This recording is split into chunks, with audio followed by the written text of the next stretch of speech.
ನೈಸರ್ಗಿಕ ಕುಂಡಲಿಯ 9ನೇ ಮನೆ ಧನುರಾಶಿ. ಇದು ಭಾಗ್ಯಸ್ಥಾನ ಅಂತ ಹೇಳ್ತಾರೆ. ಪೂರ್ವ ಪುಣ್ಯಸ್ಥಾನವೂ ಹೌದು. ನಮ್ಮ ಹಿರಿಯರ ಬಗ್ಗೆ ಚಿಂತನೆ ಮಾಡುವಂಥ ಸ್ಥಾನವೂ ಕೂಡ ಧನುರಾಶಿ. ಈ ಧನುರಾಶಿ ವಿಶೇಷ ಏನಂತ ಹೇಳಿದ್ರೆ ಅದು ಅಗ್ನಿತತ್ವ ರಾಶಿ. ಅದು ಒಂದು ರೀತಿಯ ಸಂಗ್ರಾಮ ಸ್ಥಿತಿಯ ರಾಶಿಯವನು. ಸಾಮಾನ್ಯವಾಗಿ ನೀವು ಯಾರು ಧನುರಾಶಿಯನ್ನು ನೋಡಿ, ಅವರು ಮಹಾ ಸ್ವಾಭಿಮಾನಿಗಳಾಗಿರ್ತಾರೆ. ಆಮೇಲೆ ತೊಂದರೆಗಳಾದಾಗ ಅವರು ಯುದ್ಧಕ್ಕೂ ತಯಾರಾಗುವಂಥ ಒಂದು ಮನೋಸ್ಥಿತಿ ಅವರ ಹತ್ರ ಇರ್ತದೆ. ಸೊ ಇದು ಅತ್ಯುತ್ತಮವಾದಂತಹ ಒಂದು ರಾಶಿ. ಇದರ ಅಧಿಪತಿ ಗುರು. ಯಾವ ಧನುರಾಶಿಯಲ್ಲಿ ಅದರ ತ್ರಿಕೋಣಾಧಿಪನೇ ಅಲ್ಲಿ ಕೂತ್ಕೊಳ್ತಾನೋ, ಈ ಸಲ ಗುರು ಸಂಚಾರ ಮಾಡಿಕೊಂಡು ಅಲ್ಲಿಗೆ ಬರ್ತಾನೆ, ನಿಮ್ಮ ರಾಶಿಗೆ ಬರ್ತಾನೆ. ಆಗ ದೇವರು ನಮ್ಮ ಮನೆಯೊಳಗೆ ಹೃದಯದಲ್ಲಿ ಕೂತ್ಕೊಂಡ್ರೆ ಏನಾದೀತು, ಅದನ್ನು ಕೇಳಲಿಕ್ಕಿಲ್ಲ, ಎಲ್ಲವೂ ಕೂಡ ಶುಭ ಆಗ್ತದೆ. ಒಂದಷ್ಟು ಜನ ಆ ಗುರುವನ್ನು ನೋಡಲಿಕ್ಕೆ ಬರುವವರು ನಿಮ್ಮ ಮನೆಗೆ ಬರ್ತಾರೆ ಅಂತೇಳಿ. ಅಂದರೆ ಅದರ ಅರ್ಥ ಏನು ಅಂತ ಹೇಳಿದರೆ, ತುಂಬ ಬಂಧು ಮಿತ್ರರೆಲ್ಲ ನಿಮ್ಮ ಮನೆಗೆ ಬರಲಿಕ್ಕಿದ್ದಾರೆ. ಯಾಕೆ ಬರಲಿಕ್ಕಿದ್ದಾರೆ? ಅಲ್ಲಿ ಇನ್ನೊಂದು ಪ್ರಶ್ನೆ ಉಂಟು. ಅವಿವಾಹಿತರಿಗೆ ವಿವಾಹ ಯೋಗ, ನಿಶ್ಚಿತಾರ್ಥಗಳು ಇಂಥದ್ದೆಲ್ಲ ನಡೀಬೋದು ಅಂಥ ಒಂದು ಒಳ್ಳೆಯ ಸ್ಥಿತಿಗೆ. ಇನ್ನು ವಿವಾಹ ಆದವರಿಗೆ, ಪುತ್ರಾರ್ಥಿಗಳಿಗೆ, ಸಂತಾನಾರ್ಥಿಗಳಿಗೆ ಪಂಚಮ ಸ್ಥಾನಕ್ಕೆ ಗುರು ವೀಕ್ಷಣೆ ಮಾಡೋದರಿಂದ ತೊಟ್ಟಿಲು ಕಟ್ಟುವಂಥ ಯೋಗ. ಆವಾಗ ತೊಟ್ಟಿಲು ತೂಗಲಿಕ್ಕೆ ಬಂಧು ಮಿತ್ರರೆಲ್ಲ ಬರ್ತಾರೆ. ಅಂದರೆ ಒಂದಕ್ಕೊಂದು ಲಿಂಕ್ ನೋಡಿ, ಅದು ಹೇಗೆ ಕೆಲಸ ಮಾಡ್ತದೆ ಅಂತೇಳಿ. ಎಲ್ಲೋ ಒಂದು ಕಡೆ ತೊಂದರೆ ಬಂದುಬಿಟ್ರೆ ಅಲ್ಲಿ ನಮಗೆ ಒಂದು ಕಡೆ ಪಾಸಿಟಿವ್ ಇದ್ದರೂ ಕೂಡ ಆಗೋದಿಲ್ಲ. ಆವಾಗ ಇಲ್ಲಿ ನಿಶ್ಚಿತವಾಗಿ ಕೂಡ ನಾವು ನಿರ್ಧಾರಕ್ಕೆ ಬರ್ತೇವೆ. ಧನುರಾಶಿ ಜನಿತರಿಗೆ, ಪುತ್ರಾರ್ಥಿಗಳಿಗೆ, ಸಂತಾನಾರ್ಥಿಗಳಿಗೆ ನಿಶ್ಚಿತವಾಗಿ ಕೂಡ ಸಂತಾನ ಆಗ್ತದೆ. ಅವಿವಾಹಿತರು ಯಾರಿರ್ತಾರೆ, ತುಂಬ ಮದುವೆಗಾಗಿ ಯೋಚನೆ ಮಾಡ್ತಾ ಇರ್ತಾರೆ, ಅವರಿಗೂ ಕೂಡ ವಿವಾಹ ಯೋಗ ಬಂದು ಅವರ ಮನಸ್ಸು ತೃಪ್ತಿಗೊಳ್ತದೆ ಹೇಳುವಂಥದ್ದು. ಇನ್ನೊಂದು ಕಡೆಯಿಂದ ಭಾಗ್ಯೋತ್ಪತ್ತಿ, ನವಮ ಸ್ಥಾನಕ್ಕೆ ಗುರುದೃಷ್ಟಿ ಇರುವಂಥದ್ದು. ಆವಾಗ ಇವರಿಗೆ ಏನೇನು ಭಾಗ್ಯಗಳು, ಆ ಭಾಗ್ಯಗಳೆಲ್ಲ ಫಲಿಸುವಂತಹ ಕಾಲ. ಆ ಭಾಗ್ಯಗಳು ಯಾವುದು ಅಂತ ಹೇಳುವಂಥದ್ದು ಅವರವರ ಕುಂಡಲಿಯಲ್ಲಿ ನೋಡಬೇಕು. ಯಾಕಂದರೆ ಲಗ್ನಕ್ಕೆ ಭಾಗ್ಯಾಧಿಪತಿ ಭಾಗ್ಯಸ್ಥಾನ ಹೇಗುಂಟು ಅಂತೇಳಿ ಅವರವರ ಕುಂಡಲಿ ಆಧಾರಿತವಾಗಿ ನೋಡಬೇಕಾಗ್ತದೆ. ಅಂತ ಒಂದು ಒಳ್ಳೆಯ ಸ್ಥಿತಿ. ಎರಡನೇ ಶನಿಗೂ ಕೂಡ ಅದು ಉತ್ತಮ ಕ್ಷೇತ್ರ ಆಯ್ತಲ್ಲಿ. ಧನುರಾಶಿಗೆ ಅವನ ಮೂಲ ತ್ರಿಕೋಣಕ್ಕೆ ಲಾಭಸ್ಥಾನದ ರಾಶಿ ಆಯಿತು. ಅಂದರೆ ಉನ್ನತ ಪೀಠಗಳು, ರಾಜಕೀಯದಲ್ಲಿ ಇರುವವರಿಗೆಲ್ಲ ಅವರಿಗೆ ಉನ್ನತ ಸ್ಥಾನಮಾನಗಳು, ಇನ್ನು ಚುನಾವಣೆಗಳು ಬಂದರೆ ಅವರು ಗೆಲ್ಲುವಂಥ ಸಂಭವಗಳು ಇಂಥದ್ದೆಲ್ಲ ಇರ್ತದೆ. ಆದರೂ ಕೂಡ ಧನು ರಾಶಿಯಲ್ಲೇ ಗುರು ಇರೋದ್ರಿಂದ ಒಂದು ರೀತಿಯ ದುಃಖಗಳು ಆಗುತ್ತೋ ಇಲ್ವೋ, ಅದು ದಿಶೋಭ ರಾಶಿ ಆಯಿತು. ಒಂದು ರೀತಿಯ ಭಯ. ಸಾಲದ್ದಕ್ಕೆ ಕೇತು ಕೂಡ ಅಲ್ಲೇ ಇರ್ತಾನೆ, ಅವನು ಕಣ್ಣೀರು ಇಳಿಸಿಬಿಡ್ತಾನೆ. ಸಪ್ತಮದಲ್ಲಿ ರಾಹು ಇರ್ತಾನೆ, ಅವನು ಕೂಡ ಉದ್ಯೋಗವನ್ನು ಜಾಸ್ತಿ ಮಾಡ್ತಾನೆ. ಇಂಥ ಒಂದು ಸ್ಥಿತಿಗಳೆಲ್ಲ ಬರ್ತದೆ. ಅದಕ್ಕೆ ತಕ್ಕಂಥ ಪರಿಹಾರಗಳು ಹೇಳ್ತಾನೆ, ಅದನ್ನು ಮಾಡಿಕೊಂಡು ಹೋಗಿ.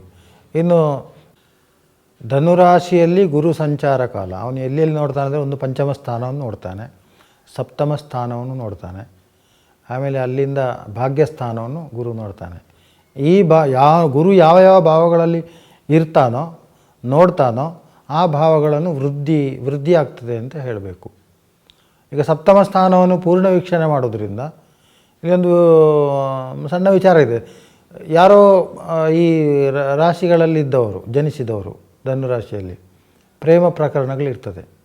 ಅದು ಅಂತರ್ಜಾತಿ ಇರ್ಬೋದು ಅಥವಾ ಸ್ವಜಾತಿಯಲ್ಲಿರ್ಬೋದು. ಭಯಪಟ್ಟುಕೊಂಡು ಹಾಗೆ ಇಟ್ಟಿರ್ತಾರೆ. ಇಂಥವರು ಈ ಗುರು ತ್ರಿಕೋಣ ತನ್ನ ರಾಶಿಗೆ ಬಂದಾಗ ಇದನ್ನು ಹಿರಿಯರಲ್ಲಿ ಪ್ರಸ್ತಾಪ ಮಾಡಬೇಕು. ಅಥವಾ ಹುಡುಗಿಯನ್ನು ಹಿಡ್ಕೊಂಡು ಇಲ್ಲೇ ಪರಾರಿ ಆಗೋದು ಅಂಥದ್ದನ್ನೆಲ್ಲ ಮಾಡಬಾರ್ದು. ಅದು ಜೀವನ ಚೆನ್ನಾಗಿರೋದಿಲ್ಲ. ಅವಾಗ ತಂದೆ ತಾಯಿಯರ ಹತ್ರ, ಹಿತಚಿಂತಕರ ಹತ್ರ ಅದನ್ನು ವಿಮರ್ಶೆ ಮಾಡಿಕೊಂಡು ಮುಂದುವರಿದಾಗ ಕಂಕಣ ಯೋಗ ಬರ್ತದೆ. ಒಂದು ಒಳ್ಳೆಯ ವೇದಿಕೆಯಲ್ಲಿ ಸಂಬಂಧಿಕರ ಎದುರಿನಲ್ಲಿ ಮದುವೆ ಆಗುವಂಥ ಯೋಗ.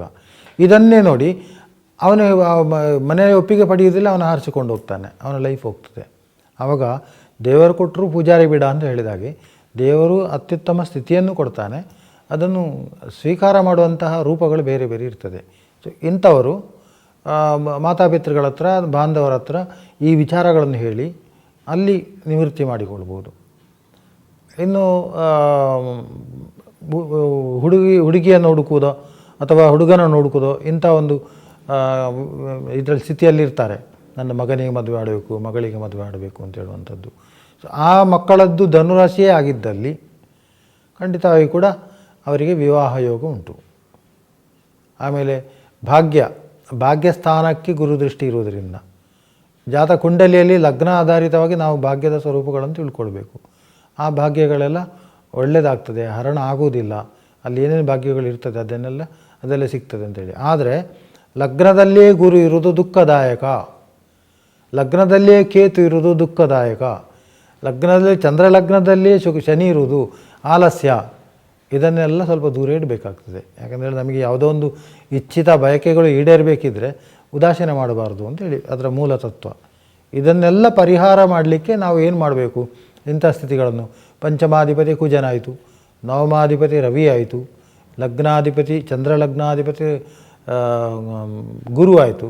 ಸೊ ಇವರೆಲ್ಲರಿಗೂ ಇಷ್ಟವಾಗುವಂತಹ, ಅವರ ಶಕ್ತಿಗೆ ಇಷ್ಟ ಆಗುವಂಥ ಲಕ್ಷ್ಮೀನಾರಾಯಣ ಸ್ವರೂಪದ ದೇವರನ್ನು ಅಥವಾ ಪಾರ್ವತೀ ಪರಮೇಶ್ವರನನ್ನು ಅವರಿಗೆ ತಕ್ಕಂಥ ಸೇವೆಗಳು, ಪೂಜೆಗಳು, ಆ ದೇವಸ್ಥಾನಕ್ಕೆ ಹೋಗುವಂಥದ್ದು, ಇದನ್ನೆಲ್ಲ ಮಾಡಿಕೊಂಡು ಬಂದಾಗ ನಮ್ಮಲ್ಲಿರುವ ಭಾವನೆಗಳಿಗೆ ಆ ದೇವತಾ ಸಾನ್ನಿಧ್ಯಗಳು ಸ್ಪಂದಿಸಿ ಒಂದು ಉತ್ತಮವಾದಂತಹ ಕ್ರಿಯೇಟಿವಿಟಿ ಅಂತ ಹೇಳ್ತಾರೆ, ಅಂದರೆ ಒಳ್ಳೆಯ ಒಂದು ಸ್ಥಿತಿಯನ್ನು ನಿರ್ಮಾಣ ಮಾಡಿ ನಮ್ಮ ಜೀವನಕ್ಕೆ ಸುಗಮವಾದಂಥ ದಾರಿಯನ್ನು ಅವರು ಕೊಡ್ತಾರೆ.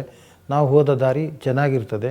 ತಪ್ಪು ದಾರಿಯಲ್ಲಿ ಹೋಗಿದ್ದರೂ ಕೂಡ ಅದನ್ನು ಸರಿ ಮಾಡಿಕೊಂಡು ಹೋಗ್ತಾರೆ.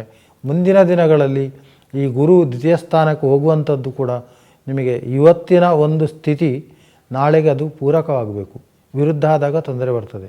ಹಾಗಾಗಿ ಮುಂದಿನ ದಿನಗಳಲ್ಲಿ ಗುರು ದ್ವಿತೀಯ ಸ್ಥಾನಕ್ಕೆ ಹೋಗುವಾಗ ಇವತ್ತು ಮಾಡಿದಂಥ ಏನೇನು ಕ್ರಿಯೆಗಳುಂಟು ಅದರ ಸಂತೋಷವನ್ನು ಉಣ್ಣುವಂತಹ ಒಂದು ಉತ್ತಮ ಸ್ಥಿತಿ ಬರ್ತದೆ. ಹಾಗಾಗಿ ನೈಸರ್ಗಿಕ ಲಗ್ನವಾದಂಥ ಲಗ್ನದ ನವಮ ಸ್ಥಾನದಲ್ಲಿ ಗುರು ಸಂಚಾರ ಕಾಲದಲ್ಲಿ ಈ ಧನುರಾಶಿಯವರಿಗೆ ಒಳ್ಳೆಯ ಫಲವನ್ನು ಕೊಡಲಿ, ದೇವತಾನುಗ್ರಹ ಪ್ರಾಪ್ತಿಯಾಗಲಿ, ಆಮೇಲೆ ಮನಸೋಭಿಷ್ಟಾರ್ಥ ಸಿದ್ಧಿಗಳೇನಿದೆ ಅದನ್ನೆಲ್ಲವನ್ನೂ ಕೂಡ ದೇವರು ಕರುಣಿಸಲಿ ಅಂತೇಳಿ ಪ್ರಾರ್ಥನೆ ಮಾಡ್ತೀನಿ.